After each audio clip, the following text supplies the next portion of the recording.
Good evening and a very warm welcome on behalf of the Cambridge Inner Space team to this late afternoon Friday talk. This subject which is relevant to everyone, and at different times we contemplate this subject of conquering death, the secret to living fearlessly. Marcus Aurelius said, "It's not death that a man should fear, but he should fear never beginning to live." And that often comes up when we contemplate. And Mark Twain also followed this. The fear of death follows from the fear of life. A man who lives fully is prepared to die at any moment. Well, what does that really mean? And is it really possible to live like this? Is it truly living? So in this, we'll be reflecting on the idea of transcending that fear of the unknown. The more we understand it, the less there is to fear. And how it connects with spirituality, our understanding of attachment, and how we can really embrace it as something natural. So hopefully today there will be some tools for this that we can all practice for this inner peace and clarity through this journey of natural life and what follows on. So we'd like to welcome in Dr. Prashant. His background is medical and currently facilitating Cambridge Inner Space activities. So also welcome all of you to share your reflections, questions as we go through. We'd like it to be interactive. So welcome, Prashant. Thank you, and hello, and appreciate your interest in this subject. As was mentioned, there are cultures where some of these subjects are more open and discussed, and there are some cultures where we bury these subjects, don't want to touch the subject, and live in a bubble, as if we don't think of it, we have addressed it. But what is also seen is those who bury the subjects, they have more difficulty to deal with it. Where they are openly seeing the subject, they have partly conquered it, in other words. So one of the beautiful, step to conquer is to face it and bring to life. I like this one beautiful quote. It is not exactly the way it was said, but if you die when you are alive, you never die when you die. So those who have died, it means, those who have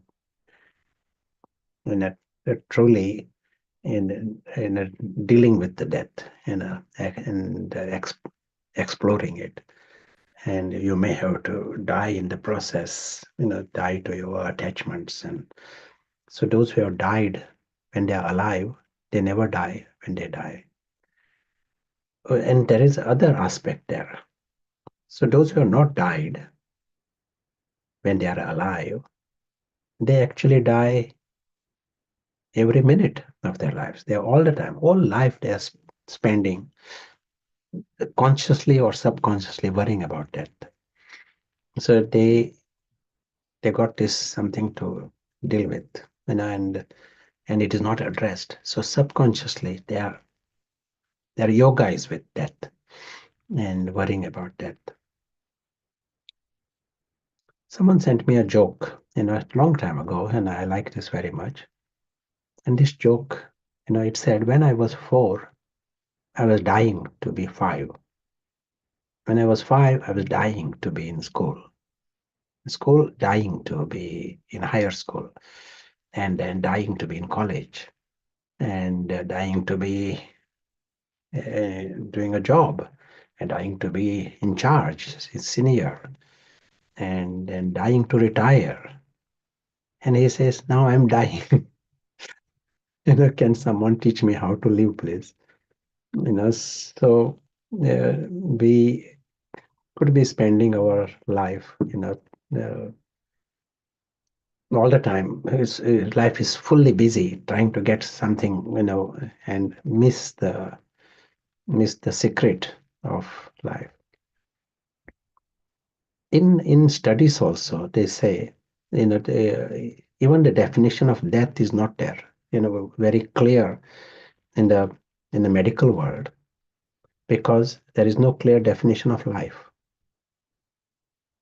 What is life? That there are different questions what life is.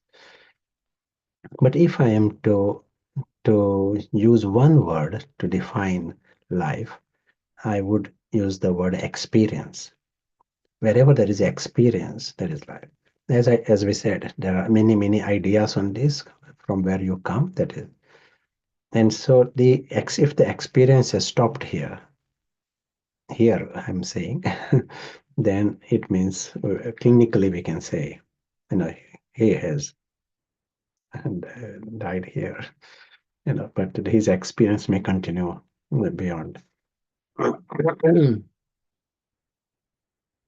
I'm going to share some very clear details about death, how it is seen in the medical world. Let us start from there. So what happens when one dies? We should know some simple basics, and I'm going to read some little insights in this. Death marks the moment when your vital organs stop working. So these are all the body different, one by one, different organs shut down. And actual moment of death is often just one part of a involved process. There is much longer process that happens. That marks that moment in life when your physical body stops working to survive. The heart stops beating, brain stops, vital organs, including kidneys, liver, stop. All your body systems powered by these organs shut down. So, this is like the different. Sudden death, cardiac arrest, then it happens very quickly. But this is what, like for example, in cardiac arrest, person may die, whole thing may happen within 2 minutes. But here, in some old age, gradually, when different organs are not working, organ failure, then you can't reverse this process.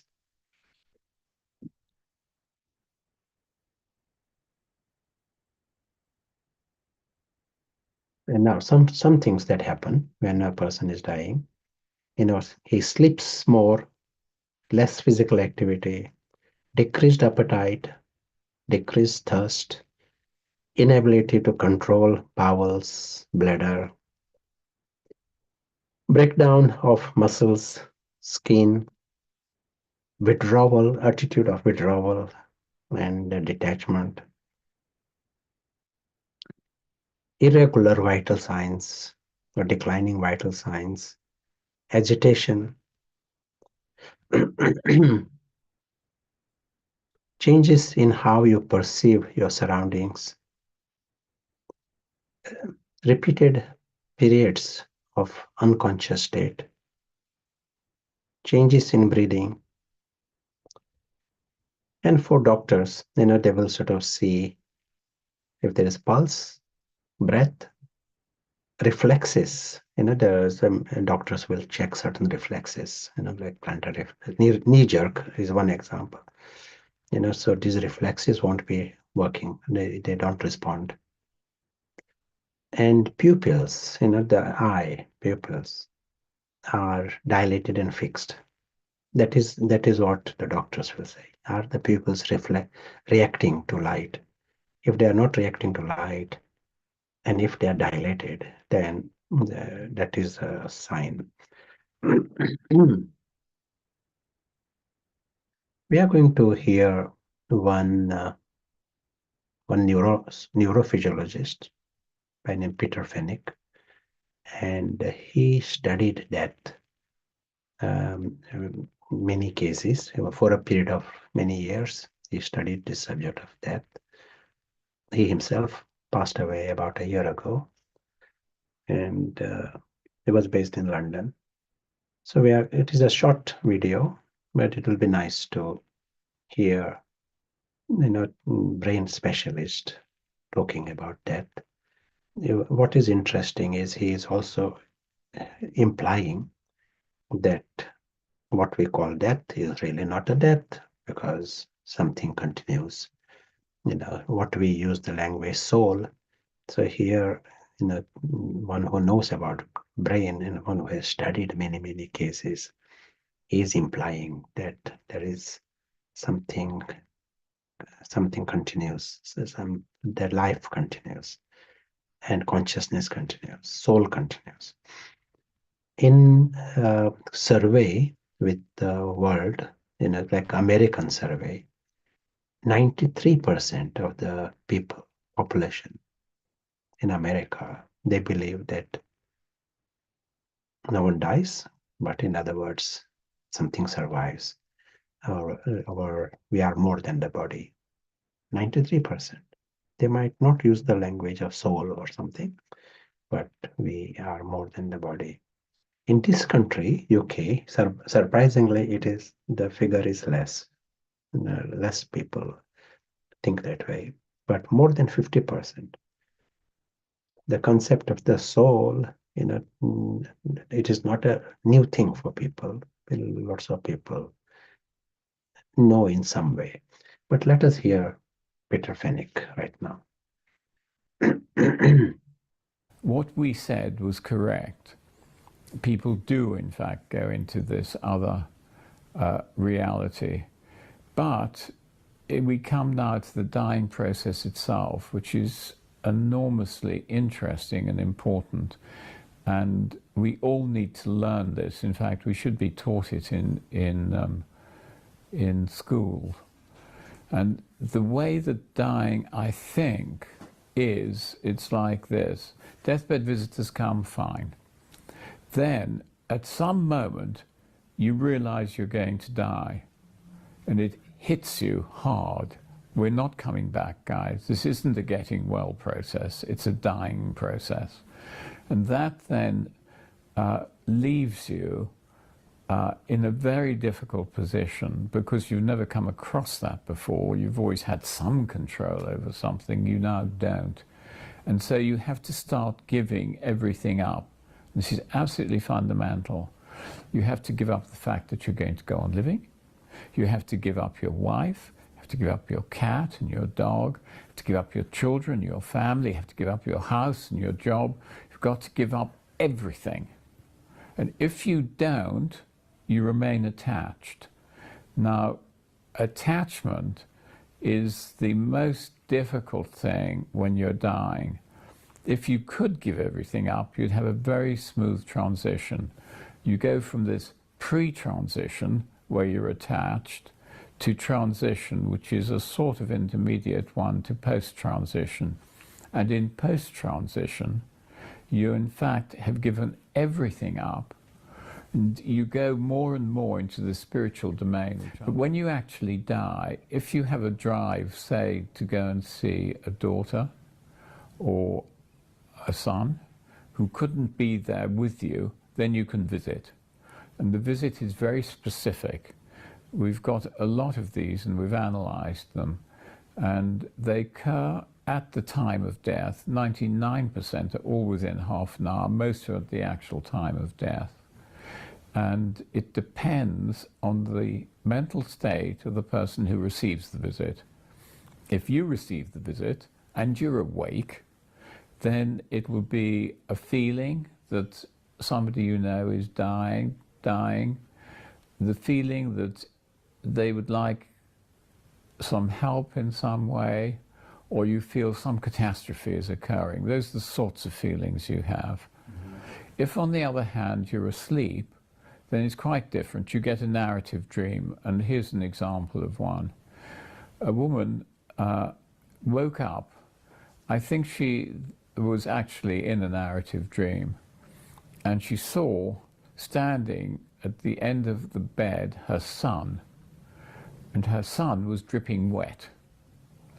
And her son came closer and closer to her, and as he came closer, he came into the light and became transfigured. He gave her a message, which many of them do, and said, "It's okay, please don't worry, I'm all right." And then the whole thing faded. Now, the interesting point is that she's in Australia and he's in England. And when she can, when the time zones adjust, she rings up and she finds that, in fact, he was drowned at that time in England. And so there was a component of what was happening in that he had wet clothes, and then his transformation and disappearance at the end. So that's not an unusual story. Sometimes they just come and give their message, which is always, "I'm okay, please don't worry," and then move on. So those are called deathbed coincidences.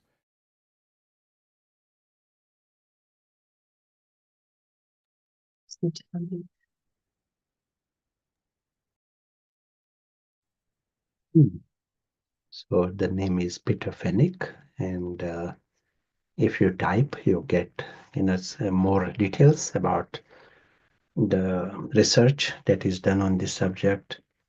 One thing he says in his research is no one dies alone.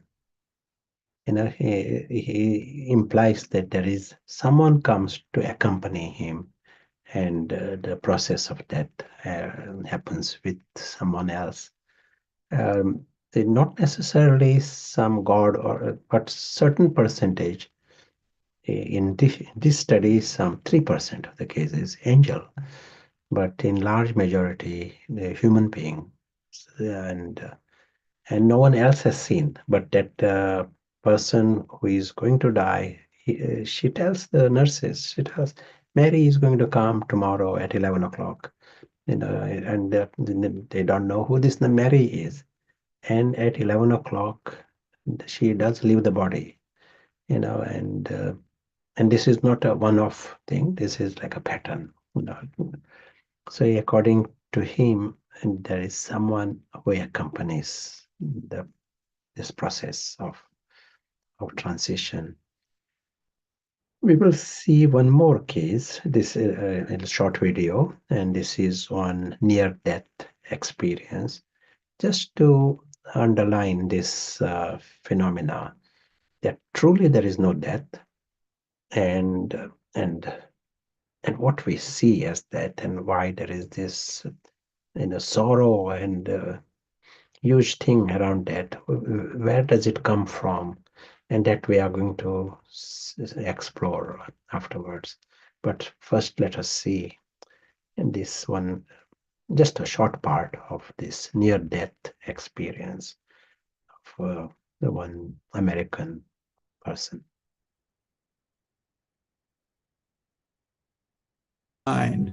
I popped out of my body, and in what I call a moment of no time, I'm at one point I'm in my body, and at the next point I'm in this tunnel, and I don't remember going to the tunnel. It was just, now I'm in my body, now I'm in the tunnel. Would Sarah like to give a little bit of a background of the person first? Yes, so what he just shared is he popped out of the body. So the moments before that, he was in the water at the bottom of the water, and he was drowning. He was a boy at the time, and he'd been trying to get back up, struggling, but then something was telling him to let go. And so this is the moment that he mentally let go, and he suddenly finds himself coming out of the body. Anything you want to add? And this was many, many years earlier. Now he's feeling confident to share this this experience that he had at a younger age. This is before the phrase near-death experience was, I believe, coined. So many years later, that a book was written that he could actually relate. Otherwise, he had so many experiences that were not possible to really voice in the society. And now, of course, there are many thousands of cases and experiences. Yeah. Do we continue? Yeah. And in the tunnel, I'm warm, I'm happy, I can breathe again. I'm just filled with the joy and unconditional love. It was so stark. It was such a change from complete terror to complete ultimate ecstasy in a minute of no time. And I'm just so completely happy. I look down and I can see a body, and I'm saying, it's funny, I can see that because it was dark down there. And I look and, yep, that's my body. I don't care. I look, and I didn't care. At the moment that I saw my body at the bottom of the lake, I didn't care about my life. I didn't care about being on earth because I knew I was home. And then I turned in the other direction. And now I'm looking at a spot of light. And the light is not very big, but it is so bright it should be burning my retinas. And I'm saying, wow, now that's a bright light, but it doesn't hurt. And now I feel myself being drawn like a magnet, like a giant magnet. The magnet's pulling me through the tunnel, and I'm starting to get closer to the light.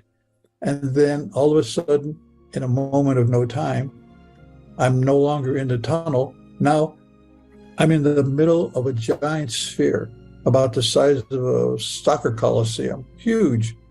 And I'm hovering in the middle of this ball, in the inside of the ball. And around it, all 360 degrees, everywhere I look, are little motion picture screens of all of my lives and of all of the things that I'm doing. And the light is next to me. I don't see it, but I feel it and I know it's there. And the light and I start to communicate about all of these events in all of my lives. And I could see them all, and nothing was confusing. I understood everything. I could understand all the lifetimes. I could understand all the things it is. And when I would focus on any one particular screen, I would relive it. Only now, as I'm reliving it knowing the feelings and the effect that I have on the people that I'm communicating with in that scene. So if I'm with my family and talking to them about something, I know what they're thinking as I'm talking. So that, because nothing's hidden, nothing is unknown, everything is transparent. And I go from all my various lives, from being female, from being on other planets, on and on. And it seemed like I was there for months. But obviously in Earth time, I was only drowned for somewhere between 10 and 15 minutes. Otherwise, I wouldn't be here saying this. So, and then as I'm looking at these things, finally, in another moment of no time, now I'm not in a sphere, I'm back in the tunnel. And now I'm really close to the light. I'm as close to the light as I am to the screen on my computer. And I'm standing there, and the light says, Andy, I love you. And I'm impressed because it knows my name. And then the light says, Andy, we love you. And when the light says, we love you, the whole background and the light kind of disappear. And now there are thousands and millions and trillions of other lights, just like me. And they say in one chorus, welcome home, Andy. And at that point,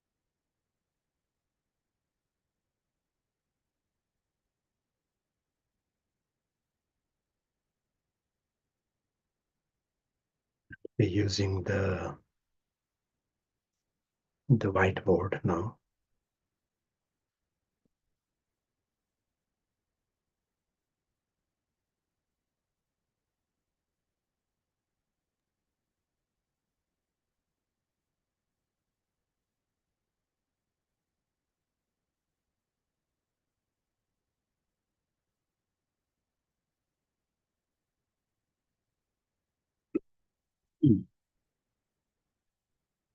Yes. So feel free to ask any questions, and we like the interaction. Also encouragement for more to come in the light and camera, and make it more interactive and not too incorporeal. So here, what we are seeing in what is the spiritual model. Spiritual model says that there is, of course, this physical existence. Below that line represents the physical world, and model here, we come in this physical existence, and one who comes is the soul. Soul is experiencing this physical existence, and then time comes, he comes out of this physical existence. The journey continues. It is almost like you go into a room.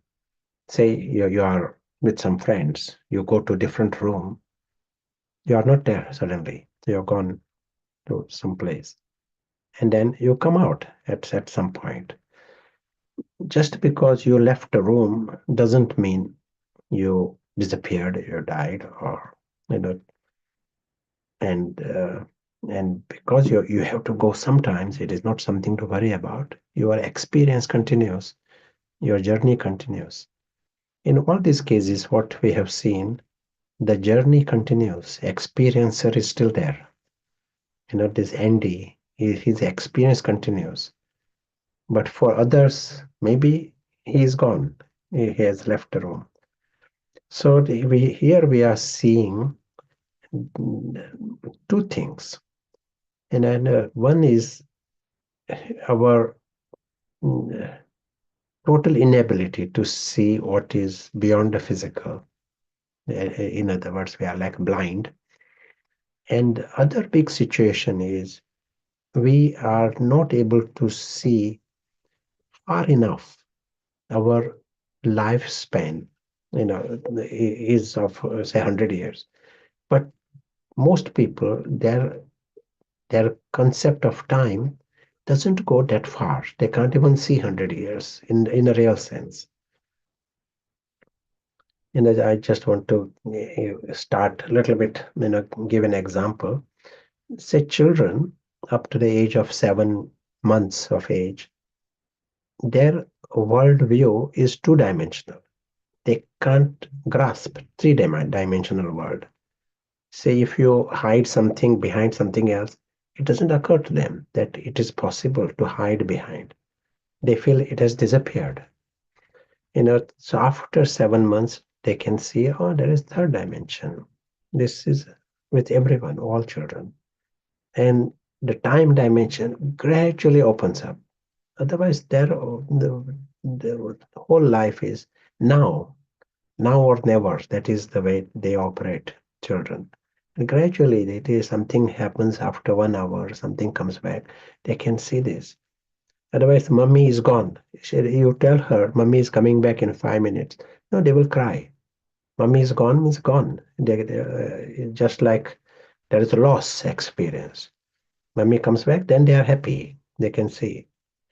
So the time dimension is something that opens up gradually, and we can see more, not just today and tomorrow, but next week we plan things. We plan for next few years, but even then, our time dimension doesn't see our own death. We are short of this. And I like this one example. One patient, he said to me, I want to live 7 more years. And he had a condition that was serious, and anything that can be done, I can afford to pay, but 7 more years, this is all I want. Truth is, after 7 years, he will not say, I want to go. But he said 7 years because that is his limit.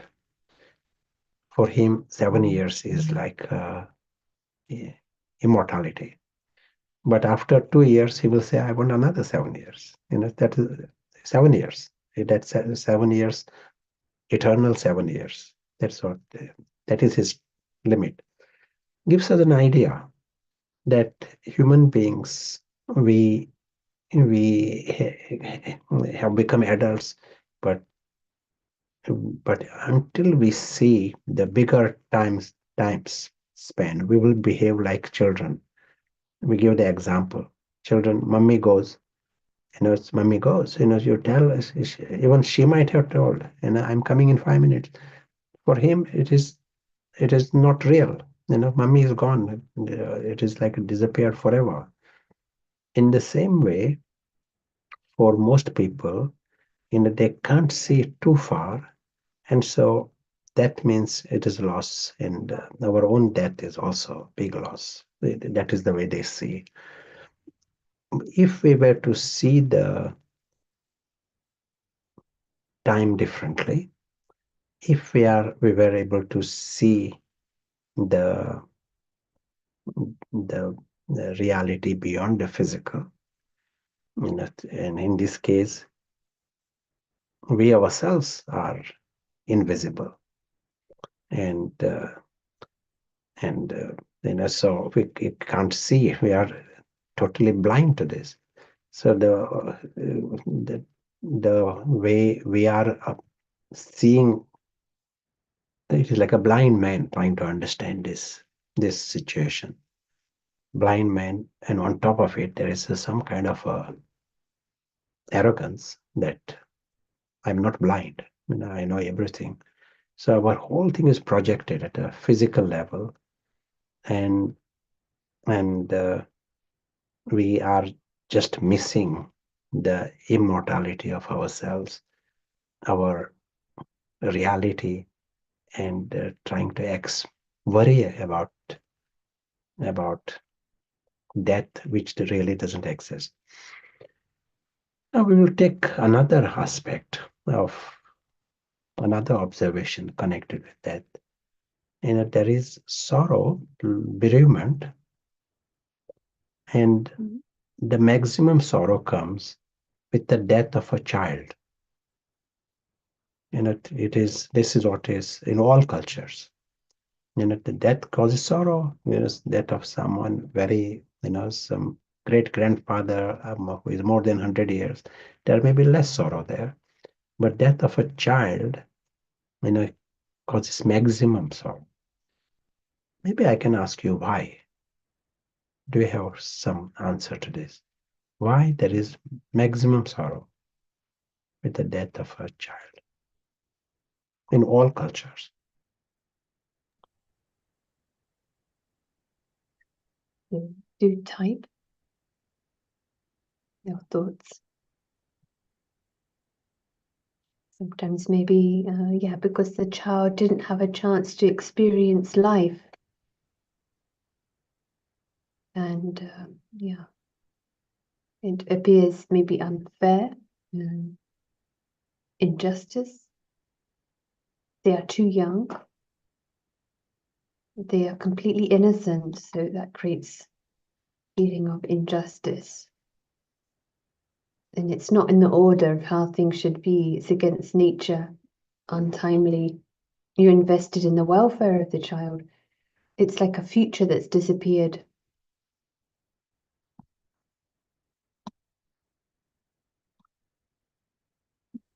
Very good. Yes, all these factors are there, but that we have to consider one more factor, and that is factor of identification. It is a much more detailed subject, this area, identification. And here, what happens is, the parents, to start with, they themselves identify with their role. This is a very deep identification somehow. in human beings, or can be in animals also. Identification as a mother, as a father, we are using this symbol of a small I for this. And like one person said to me, the first time he had a daughter born, it was like taking a drug. His intoxication was so high. It is like is it as if he has injected himself with morphine? And who is in experiencing this? Some excitement of an intoxication. It is the identity of the father. This child has given you this. It is like you got a job now. You are earlier that identity possibly is coming from our past life, but there are no children, so that identity is bit feeling frustrated. And suddenly child comes, and that identity is made alive. You are really the father. You are really the parent. So these are lots of people. It may not apply to everyone. Mothers may identify more than fathers, but it is there in the society. Some cultures may be more than others. Now, this identity then is fed over the next few years. Everybody is seeing you as a mother of this child, and child is so wonderful. You are letting this identity, you are feeding the identity all along. You can't stop talking about the children, and you define yourselves that way. In some cultures, the names of women is based upon the children, mother of so and so, this kind of name, and so that is their absolute identity. And now the child dies. Of course, child dies, and there is, you are thinking about the child, but here there is also this identity dies. I, the father, I, the mother, that also disappears, because it is based upon another person.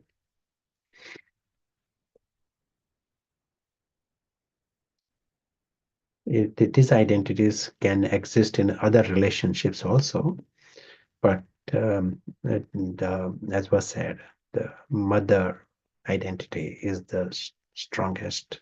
We feed it, and it is made big. And then, along with other things going on, individual is crying for himself or for herself. That also happens. Now, there are other identities. When we see the situation of that, we sometimes identify with some adults there.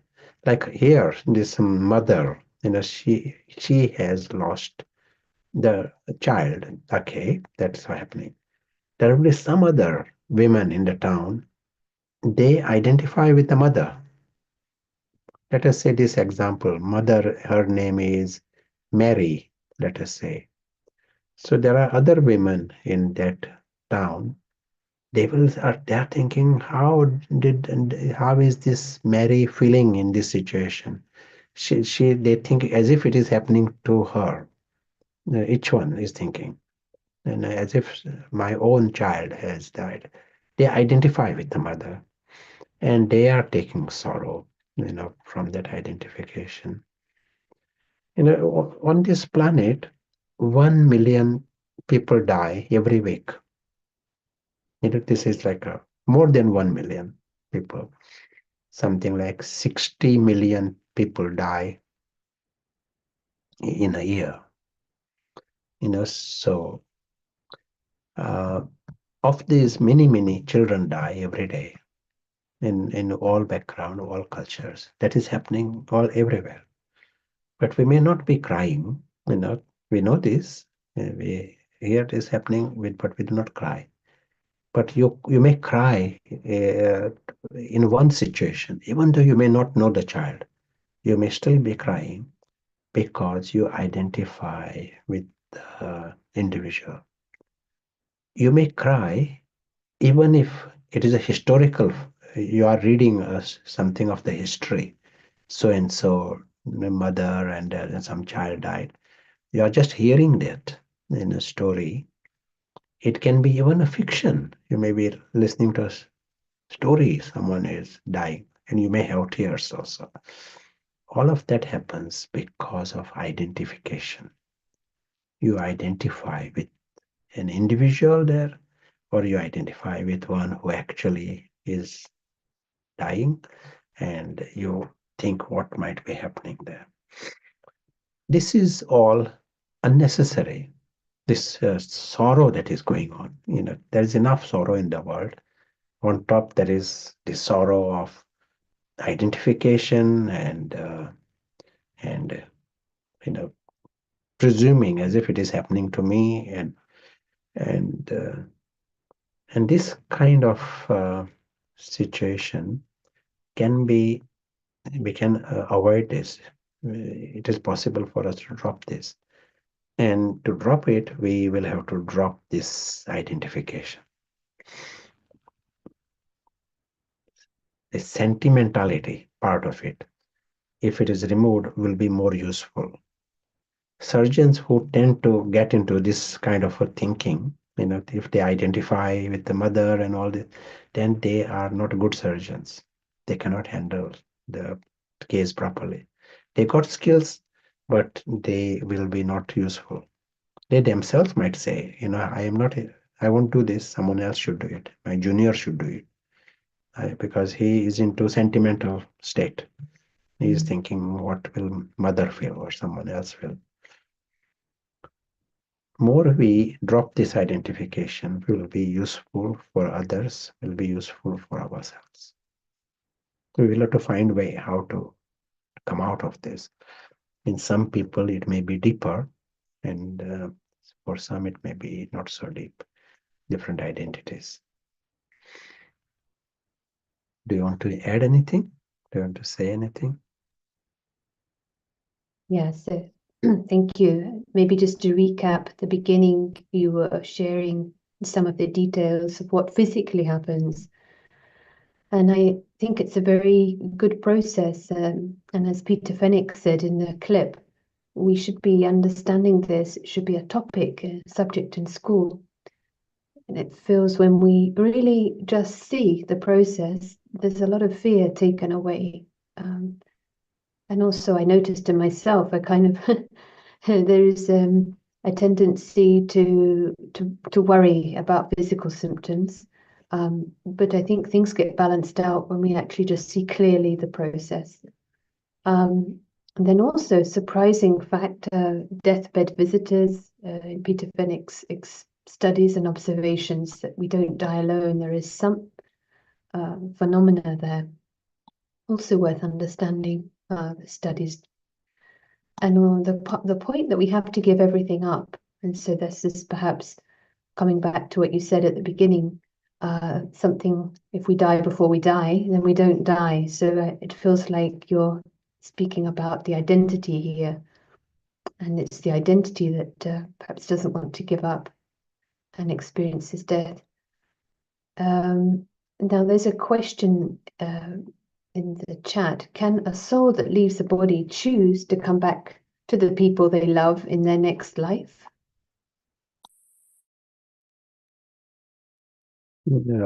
This knowledge, it says that we don't have control on the details of this kind, but we have control over our actions, quality of life, and some factors, our own inner state, consciousness. Those factors have influence on whether the future we are going in a higher up the spiral or lower down the spiral. There is a hierarchy, social hierarchy, and what is going to happen to our future, that depends upon our life at the present time. So those factors in our hand, we can we can see that our life at present is of the higher quality, where there is truth in it. And we are in this life, we are not going down the spiral. If that is what is happening, then in future one goes up the social hierarchy. But the details not in our hand.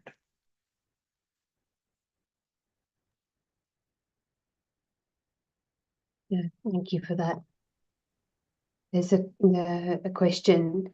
There's the person saying, I have been given a diagnosis that indicates death in a few years.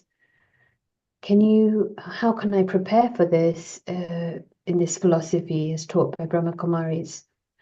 Especially when near to death, is there some training or a book or a practice, please? Yeah. In fact, this is true for everyone.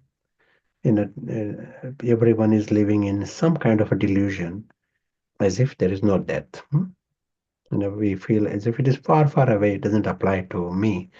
But truth is, with me, it is possible I may die before anyone else. It is. This is the whole thing is unpredictable, and one thing is guaranteed. That is my exit. So if someone is very sensible, he sees to it that this he doesn't forget. This is the wisest thing we can do.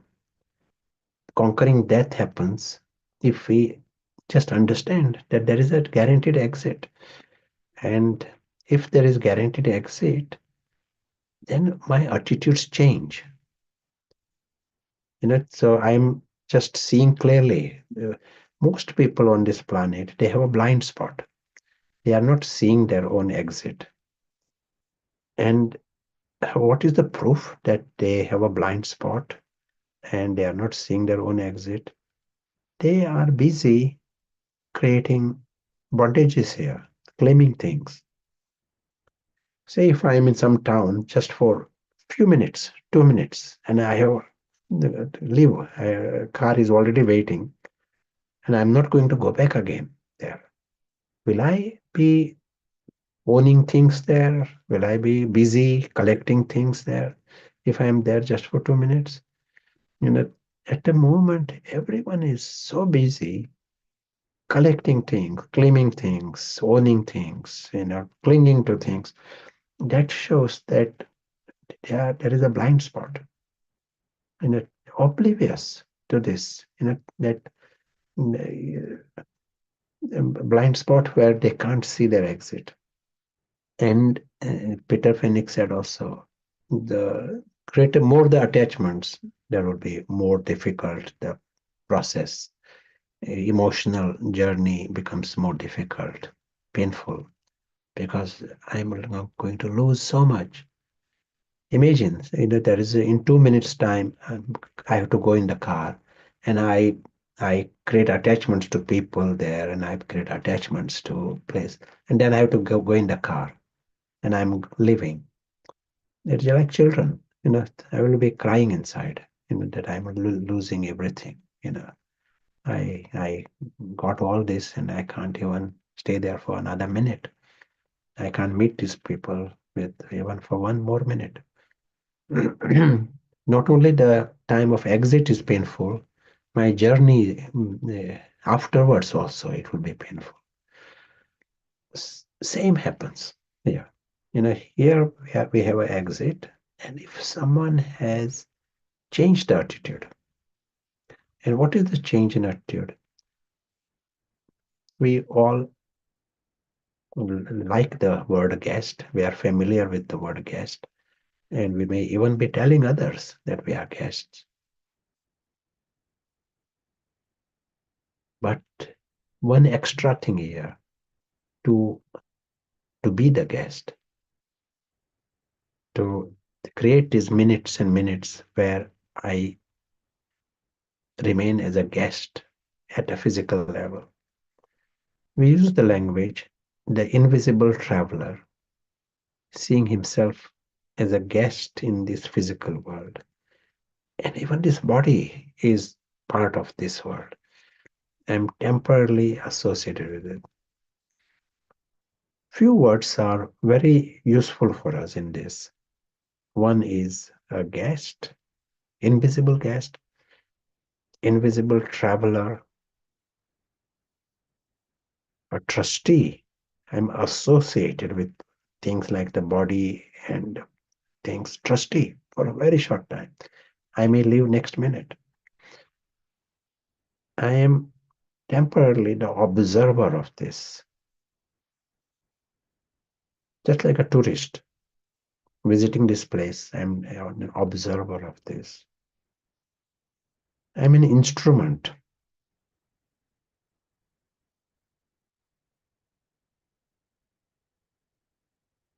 Temporarily, for the namesake, as if I am representing someone else. It is with that meaning. And an actor on the stage. Remember these words and reflect on this, play with this. And all of this is invisible actor, invisible observer. And when we are playing with these words, you will find you are not going down the spiral. And this is the highest thing we can do to ourselves. As was said, if in this life we are going down the spiral, it will reflect in our journey. In this life, I am going up the spiral. It will reflect in our future journey. Everyone has future, and we have, it is in our control. This is in our control. Rest, it is not in my control. Every minute I am playing with these different words, I am coming up the spiral. And you discover you are free. If it is, I have to go leave this moment, I'm free. Actor, it is like an actor involved in a play, he's free. There is a play going on of Harry Potter, but that's a play. Actor, he has his own inner life and he doesn't miss anyone, he doesn't lose anything. To play with it different times.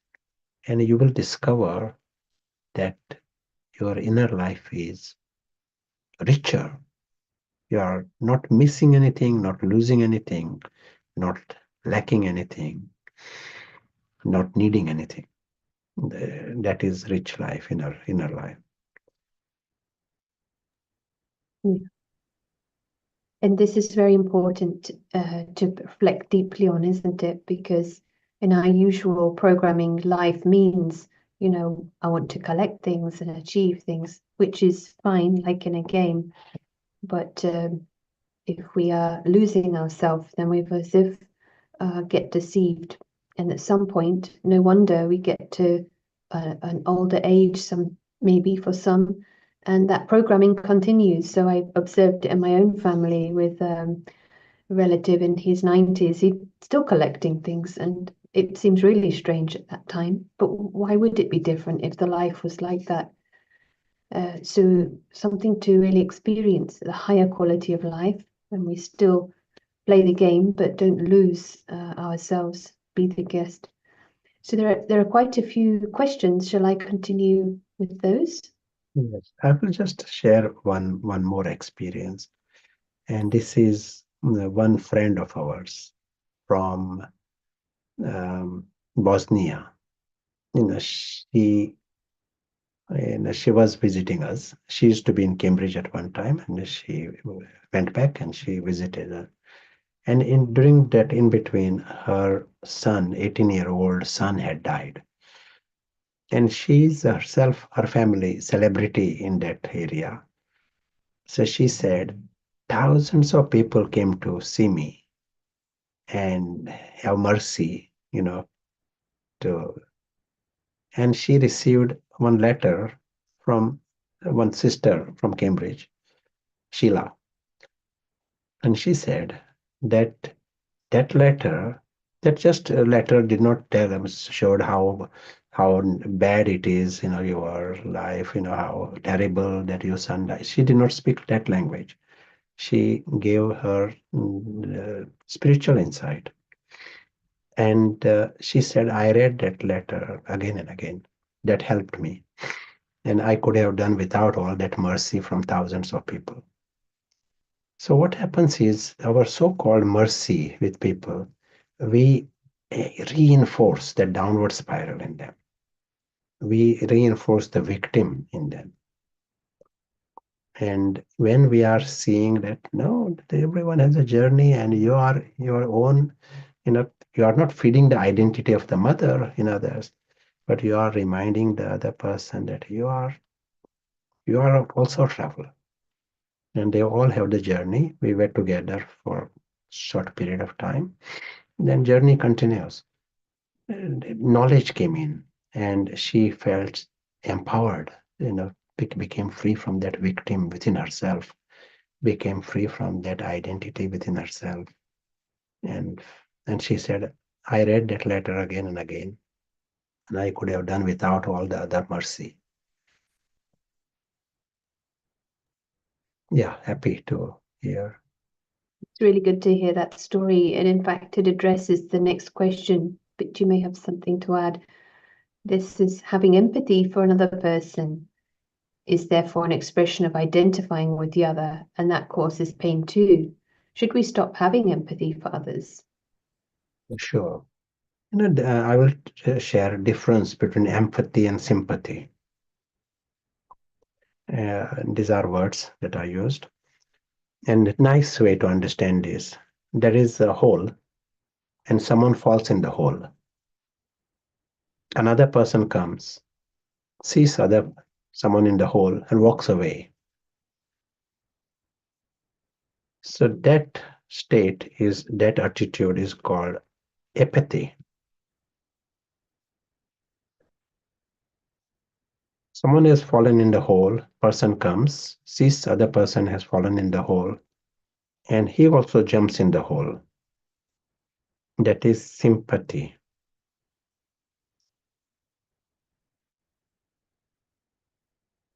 Someone has fallen in the hole, person comes, he makes himself stable, and then helps the other person comes out. That is empathy.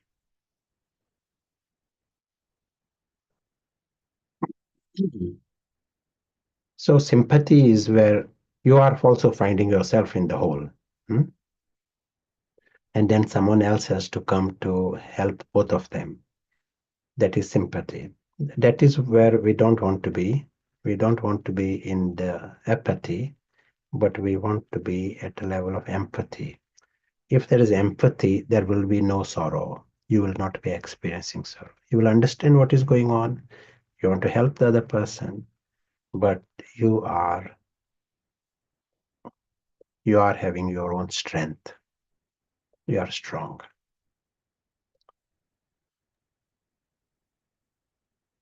One story I heard from the headquarters, Brahma Kumaris, someone was about to go into a hospice and they had the later stages of cancer, but they came and took a small gift of like a blessing before going into the hospice.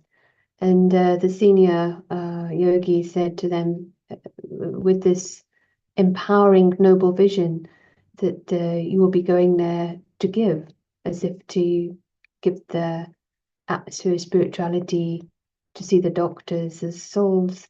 And I just love that story because it transcends the narrative of some kind of victim, which can often be in the vision and attitude, especially if someone is facing that final last few days.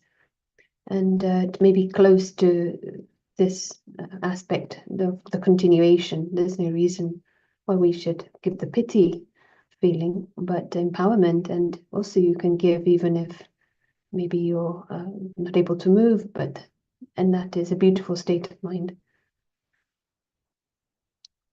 So maybe I can ask another question. We have another 2-3 questions here. I fear my death before paying my debts and dues. Will this accumulation, or other words, karma, be carried with me into the next life? A big topic.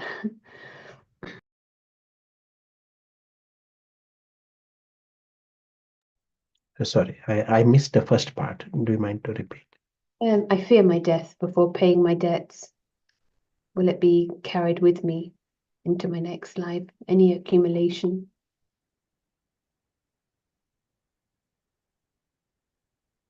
There are spiritual ways of paying debt, and intention it should be there to return and find every possible way of giving. And there are higher giving. There are limitations at a physical level. There may be limitations. As time passes, there may be limitations. Past there is something going on at a there is a script also at a gross level. But we got something immensely precious that we can give to everyone. And everyone's certainly that whom we know, but those whom we don't know. But for that, we have to discover that treasure ourselves, spiritual treasure. And this giving,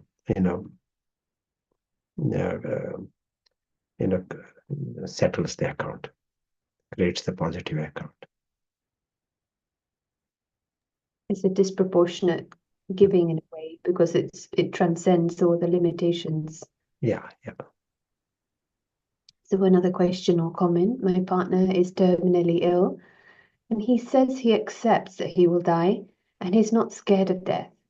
But he does say he is sad for others that he will be leaving behind. What spiritual guidance could be given to him to ease his transition? Some of these tendencies will remain. We are introducing completely new thinking, and for ourselves, we need to have this new thinking that then we can give it to others. And what is the new thinking? We are all immortal, all are good, all are safe. We are not bodily beings. At a physical level, we are just here for a short experience. We are fellow travelers. We have a journey, and all are okay. We can't control the details of the journey of everyone. Nor others can control his journey. He cannot control the journey of others. We try our best, but deep inside to understand everyone is okay. They all are souls. They all are immortal, and they all are lucky. At a big level, to know that they all are lucky. Everyone has to go through the journey. This is like a little roller coaster that we have to pass through. But this is my attitude and this is my understanding. I imbibe this. One is understanding the truth, but it has to become my life and my attitude at all times. So every minute I remind myself, everyone is lucky. They all are immortal and they all are from the family of God. I don't need to worry about anyone. But there is a journey here which everyone has to pass through. Roller coaster. We have come on the roller coaster. And we have to remind others also that we are on the roller coaster. Enjoy the ride. But when we forget we have come here on a roller coaster, people start to complain about their ride. Very reassuring. It resonates. It's just in the middle we do forget. And it's interesting in the near-death experience that we watched. No, it was the Peter Fenwick, sorry. He was saying that the messages that are given either through the dream or maybe just a feeling, but the person wants to reassure, I am okay, don't worry about me. So when there is that separation and seeing the death process is actually happening, the feeling of actually wanting to reassure rather than there's not a sorrow, it's like more clarity. So I thought that was interesting. So perhaps when we become free from attachment, our main feeling is everything is okay. Another couple of questions. I know we're just slightly over time. Is it okay? Yeah. A question here. From a spiritual point of view, can our thoughts affect our bodies and maybe help us to prolong a good quality of life before we die if we really want it or need it? Is that Yes, true? definitely. As thought is one function, but there are other functions at the level of the soul and our mind. But if there is attention paid to it, if our awareness changes, our attitudes change, our feelings, emotions are different, understanding is different. All of this, the functions at the level of the soul, they change and they will have huge influence on the body. Guaranteed, body will live longer, healthier and longer. Thank you. I don't know if there's any follow-up questions on that. Here, how do you explain this to children who've just suffered a sudden loss of their grandfather? The same insights, we have to bring this understanding to everyone that we are fellow travelers and everyone has a journey, and no one is going to stay here forever. We need to bring this understanding much earlier, not waiting for the last minute when there is loss, but people, children, adults, everyone need to have this broader understanding. As was said right at the beginning, more there is open discussion on it, people are able to deal with that less painfully. More people push this subject under the carpet, then they find they can't deal with it properly. This is what happens in the different cultures, and we need to create more education on this.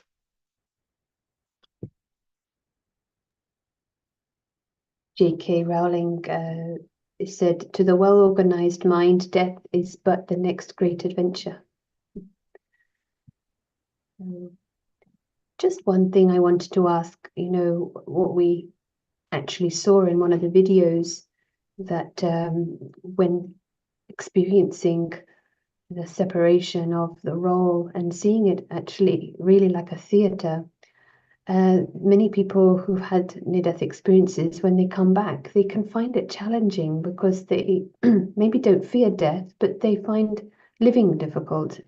Maybe motivation is not the same, and sometimes they don't have a very healthy attitude to life. Maybe they're not very happy here and they want to go back, actually.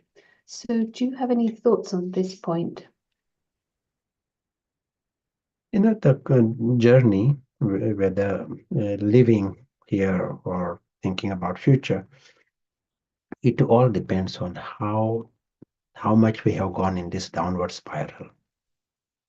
If we are further down in the downward spiral, mind, and as we go further down, identities come there, different identities based upon what we saw earlier, body, job, relationships, I'm the mother, all of them come. Then the living becomes difficult. That is the only factor. If a person has come up the spiral, then for him every moment is a gift as it comes. And he doesn't complain about today. He's happy to go, but he's happy to be here. Just like a tourist. If you are visiting some place and you are enjoying the place, you say, oh, nice. nice. And another 5 minutes, okay, nice. We go now. You are happy to go live today or this moment also. You can stay a little longer also. You are enjoying. It is not based upon the world outside. Your mind is positive. And we said earlier, everyone is lucky. And the reason we said everyone is lucky, naturally, the minds of everyone is positive. The only reason human beings reduce the quality of their lives is by going in that downward spiral. That affects their present and also affects their future, because outer life also goes down the spiral also. So that is the one thing we need to address in this world. People not going down the downward spiral, or everyone is already in that, how they can come up the spiral, and they really understand the value of it, importance of it.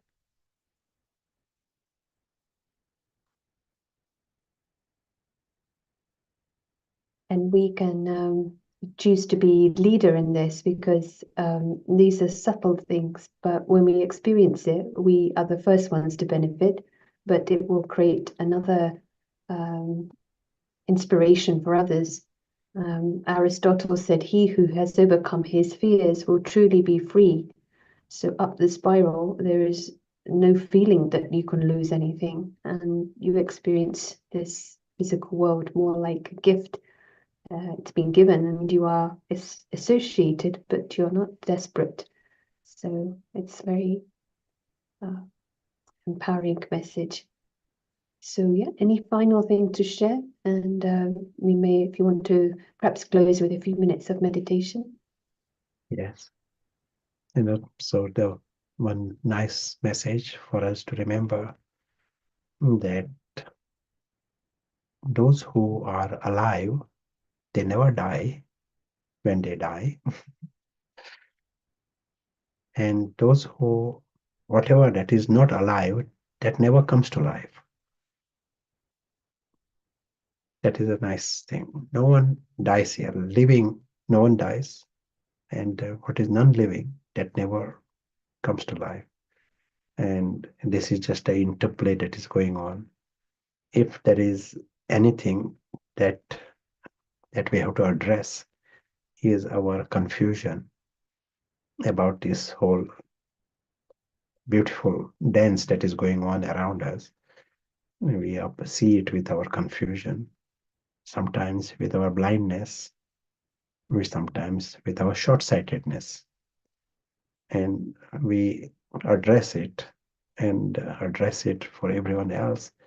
It is not just conquering death, but we conquer waste and conquer sorrow. And all are lucky, and they will be able to experience that they are lucky. Thank you. Thank you. Would you like to share a few minutes of meditation? Yeah, sure. Some image like this may be useful for us.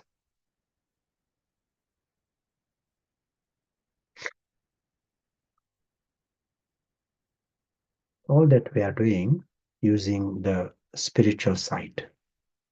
We all have this sight. And with this sight, we are able to see the bigger map very clearly. And when we see the bigger map, the entire physical world appears to be a foreign world. That's why we are guests there. This whole physical world, everything that we thought was me, my, that is a foreign world. You can also see that true self, is the invisible traveler here.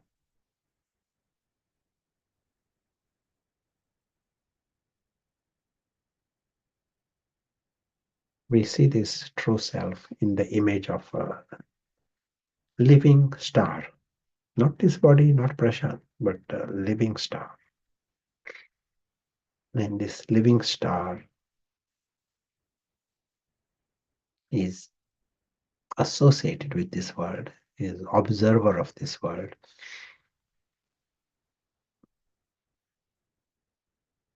A guest in this world. He knows of his exit.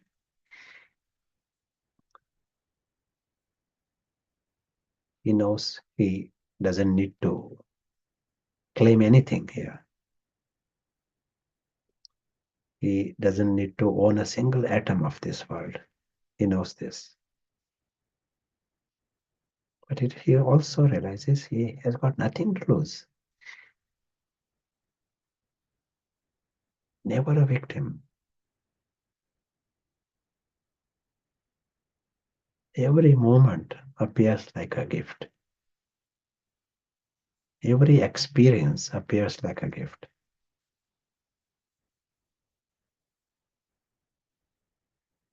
This moment appears like a gift.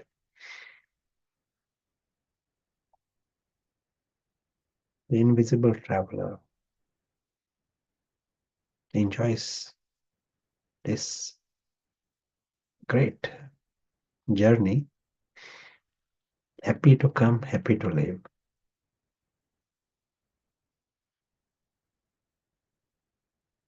He knows of his world beyond.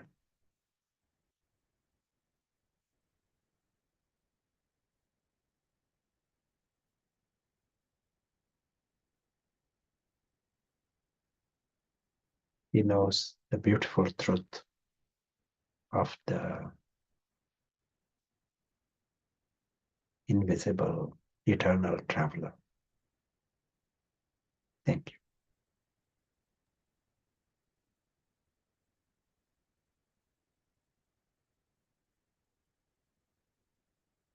Thank you so much. This is the method for coming up the spiral to reflect on these ideas. We'd like to share the link to the recording of this book today on the YouTube channel, and there's also a retreat coming up on 15th of March. It will be furthering some of these ideas, the idea of being guest and the bigger meaning and purpose. So very warm welcome, and do stay in touch if you have any other comments, questions. Thank you for joining, for sharing. We'll meet again next time.